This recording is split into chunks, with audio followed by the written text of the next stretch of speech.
Well, meteorologist Per Lundquist joins me now, and we've got a decent amount of rain today. Yeah, but unfortunately, it's not going to be enough to help with those drought conditions out there. We get the drought monitor as of today, and it's going to be valid for this last Tuesday, and unfortunately, it's not looking all that great. Let's go ahead and take a look at the weather scoreboard for today. High of 76 degrees over at Rapid City Regional Airport. A little bit under the average, but now we're going to go up well above the average, and we might even see record-breaking temperatures as we go into Saturday, especially. Right now, temperatures are, well, they're still a little bit warm. We were hitting 74 at our 6 p.m. show, and now sitting 71 over in Rapid City. Well, that's because we have plenty of humidity in the air, but now we're going to warm things up quite a bit, and with the humidity, even though we'll be, lowering over the next couple of days, 96 as we go until 5 p.m., it's going to feel rather muggy and a little bit gross out there going into tomorrow. Up at Spearfish, sitting at 66, and they are not immune to those very warm temperatures into the upper 90s and possible hundreds as we go into Saturday and Sunday proper.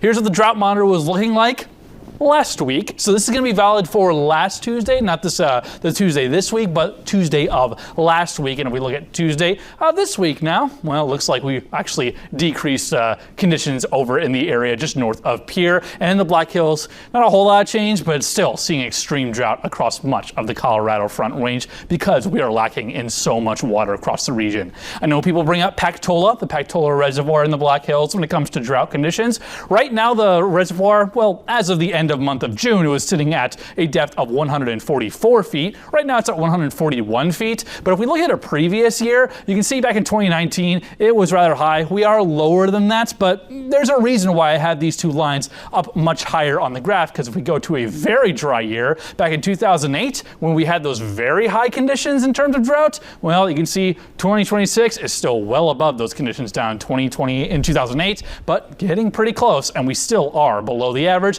and expecting conditions to get worse in the years ahead. Unfortunately, we're not seeing any good precipitation over the next coming days, but we do still have some nightly chances at very thin thunder showers at time, but do expect some pretty dry conditions and warm conditions as we go into the weekend. Here's what we have in terms of rain totals across the region.